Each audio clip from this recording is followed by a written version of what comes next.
Hello, അസ്സാം വലൈക്കും. ഒരുപാട് നാളുകൾക്ക് ശേഷം വീണ്ടും ഒരു ലോങ് വീഡിയോ ആയിട്ട് വന്നിട്ടുണ്ട്. അപ്പോൾ ഒരുപാട് നാളായി ഇപ്പോൾ ലോങ് വീഡിയോ ഒക്കെ ഇട്ടിട്ട്. ഷോർട്ട് വീഡിയോ ഇടയ്ക്ക് ഞാൻ അപ്ലോഡ് ചെയ്യലുണ്ട്. ഇപ്പം നമ്മൾ പോകുന്നത് പൂക്കോട് വെറ്റിനറി കോളേജിലോട്ടാണ്. കോളേജിലോട്ടല്ല, അവിടെ ബേസ് ചെയ്തിട്ടുള്ള ഫാം ഹൗസിലേക്കാണ്. അവിടുന്ന് ഒട്ടകപ്പക്ഷീൻ്റെ മുട്ട വാങ്ങിക്കാൻ പോവുകയാണ് കേട്ടോ.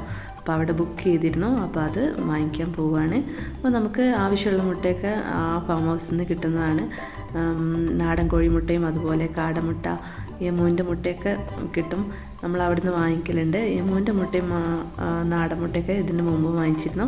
അപ്പോൾ എമുവിൻ്റെ മുട്ട വീട്ടിലുണ്ട്, അത് വെച്ചിട്ട് ഇന്നൊരു ഓംലെറ്റ് ഉണ്ടാക്കണം. അപ്പം ഇപ്പോൾ ഒട്ടകപ്പക്ഷിയുടെ മുട്ട റെഡിയാണെന്ന് പറഞ്ഞിട്ട് വിളിച്ചിട്ടുണ്ടായിരുന്നു. അപ്പം നമ്മളിപ്പോൾ അത് കളക്ട് ചെയ്യാൻ വന്നതാണ് കേട്ടോ. ആ വഴിയൊക്കെ നല്ല ഭംഗിയാണ് കേട്ടോ, അങ്ങോട്ടേക്ക് പോകുന്ന വഴിയൊക്കെ കാണാൻ. അപ്പോൾ അതൊക്കെ ഒന്ന് ഷൂട്ട് ചെയ്ത് വെച്ചതാണ്. ഇപ്പോൾ രാവിലെ തന്നെയാണ്, ഒരു 9 മണി 9:30 ആയിട്ടേ ഉള്ളൂ. ആ ഒരു സമയത്താണ്. നല്ലൊരു ക്ലൈമറ്റാണ്, നല്ല ഭംഗിയുള്ള സ്ഥലമായിരുന്നു കേട്ടോ അത്.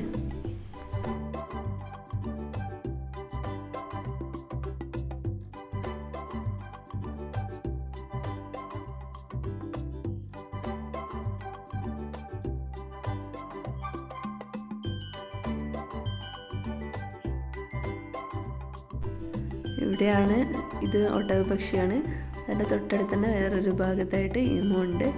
അതുപോലെ നാടൻ കോഴികളും കാടകളും ഒക്കെ ഉണ്ട് കേട്ടോ. അതിനൊക്കെ വേണമെങ്കിൽ നമുക്ക് കാണുകയും ചെയ്യാം.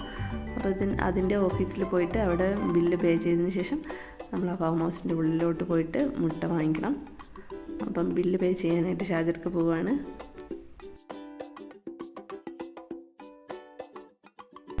അങ്ങനെ ഒട്ടകപ്പക്ഷീൻ്റെ മുട്ട ഇതാണ് കേട്ടോ. ഞാൻ വീഡിയോസിലൊക്കെ കണ്ടിട്ടുണ്ട് എന്നല്ലാതെ നേരിട്ട് ആദ്യമായിട്ടാണ് കാണുന്നത്. അതുപോലെ കൈകൊണ്ട് തൊടുന്നതും ആദ്യമായിട്ടാണ് കേട്ടോ. മോളും ഭയങ്കര എക്സൈറ്റഡ് ആയിരുന്നു. അവൾക്കും അത് പിടിക്കണമെന്ന് പറഞ്ഞു. എനിക്ക് നല്ല പേടിയുണ്ടായിരുന്നു അവൾ നിലത്തിടുമെന്ന് വിചാരിച്ചിട്ട്. പക്ഷേ അതിൻ്റെ ഷെല്ലിന് നല്ല ഉറപ്പാണ് കേട്ടോ, പെട്ടെന്നൊന്നും അങ്ങനെ പൊട്ടൂല. അപ്പം ആ ഒരു ഷെല്ല് നമ്മൾ എന്താ പറയുക, ചെറിയൊരു ഹോൾ ഉണ്ടാക്കിയിട്ട് അതിലൂടെ വേണം എഗ് യോക്കും എഗ് വൈറ്റൊക്കെ എടുത്തിട്ട് ഓംലെറ്റ് ഉണ്ടാക്കാനാണ് വിചാരിക്കുന്നത്. അത് നമുക്കൊരു ഷോ പീസായിട്ട് വെക്കാമല്ലോ. അപ്പോൾ വന്നതിൽ നമ്മൾ 2 ട്രേ നാടൻ മുട്ടയും വാങ്ങിച്ചു. അപ്പോൾ ഇന്ന് വീട്ടിലുള്ള എമുവിൻ്റെ മുട്ട വെച്ചിട്ടൊരു ഓംലെറ്റ് ഉണ്ടാക്കാമെന്നാണ് വിചാരിക്കുന്നത്. അവിടെ നല്ല ഭംഗിയാണ് കേട്ടോ കാണാനൊക്കെ.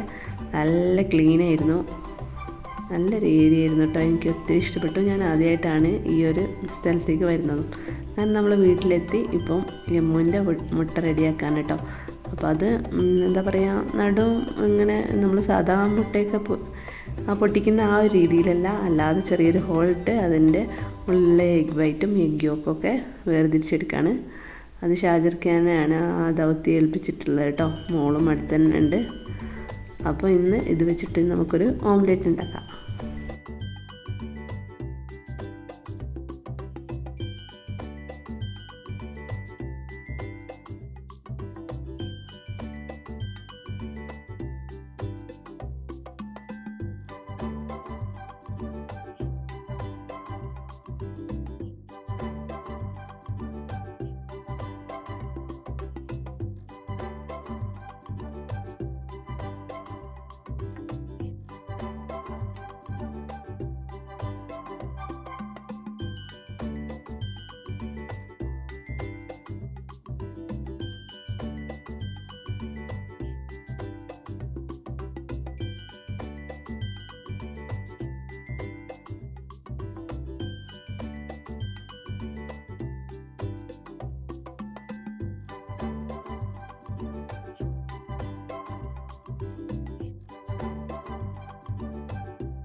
അങ്ങനെ ഇപ്പോൾ ഓംലെറ്റ് റെഡി ആയിട്ടുണ്ട് കേട്ടോ. നമ്മൾ സാധാ ഉണ്ടാക്കുന്ന പോലെ തന്നെയാണ്, പക്ഷേ കുറച്ച് ടൈം എടുത്തു. ഒരു കട്ടി കൂടിയത് കൊണ്ട് തന്നെ കുറച്ച് ടൈം എടുത്തു. നമുക്ക് വേണമെങ്കിൽ കുറച്ചായിട്ട് ചെറിയ ഓരോന്നായിട്ടും വേണമെങ്കിൽ ഉണ്ടാക്കാം കേട്ടോ. അങ്ങനെ ഇത് 3 ആഴ്ചകൾക്ക് ശേഷമാണ് നമ്മൾ ഒട്ടകപ്പക്ഷീൻ്റെ മുട്ട ഓംലെറ്റ് ആക്കാൻ പോകുന്നത്. അപ്പോൾ ഞാനത് സെപ്പറേറ്റ് ആയിട്ട് ഓരോരുത്തർക്കും ഓരോന്ന് വീതമൊക്കെ ഉണ്ടാക്കാമെന്നൊക്കെ വിചാരിച്ചിട്ടുള്ളത്.